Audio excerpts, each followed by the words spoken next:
საერთაშორისო ტურნირი ბილიარდში თავისუფალი პირამიდა დასრულდა. პირველი ადგილის მფლობელი უკრაინელი მობილიარდე არტურ პიჩენკო გახდა. საპრიზო ადგილის მოსაპოვებლად იგი ფინალში უკრაინელ სპორტსმენს შეხვდა. პიჩენკოს $3,500 გადაეცა. მეხუთე ადგილზე გასული ქართველი სპორტსმენების საპრიზო ბიუჯეტი $3,000 იყო. თითოეულ სპორტსმენს $750 ერგო. საერთაშორისო ტურნირში 6 ქვეყნის 24 მოთამაშე მონაწილეობდა, მათ შორის 4 ქართველი.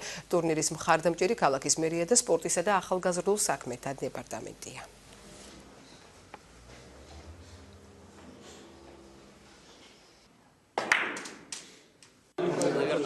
ტურნირი საკმაოდ დაძაბული იყო. მონაწილე ქვეყნებიდან საუკეთესო მოთამაშეები იყვნენ შერჩეული.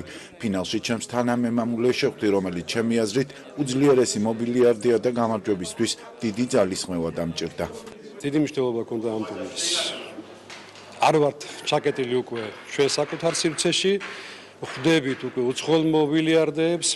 ჩვენი მობილიარდეების 90%-ზე მეც უცხოელთ არ უთამაშია. ქვეყნის გარეთ არ გასულა და არ უთამაშია და მათთვის ძალიან დიდი პრაქტიკა იყო. შედეგებით მაყოფილი ვართ იმიტომ, რომ დღესასწაული არის და ეს იყო გარკვეული ძალთა დათვალიერებაც იმ დიდი ღონისძიების წინ, რომელიც მომავალში შედგება. ტურნირი ძალიან საინტერესო იყო და როგორც ვთქვი, დაძაბული ტურნირი გამოდგა.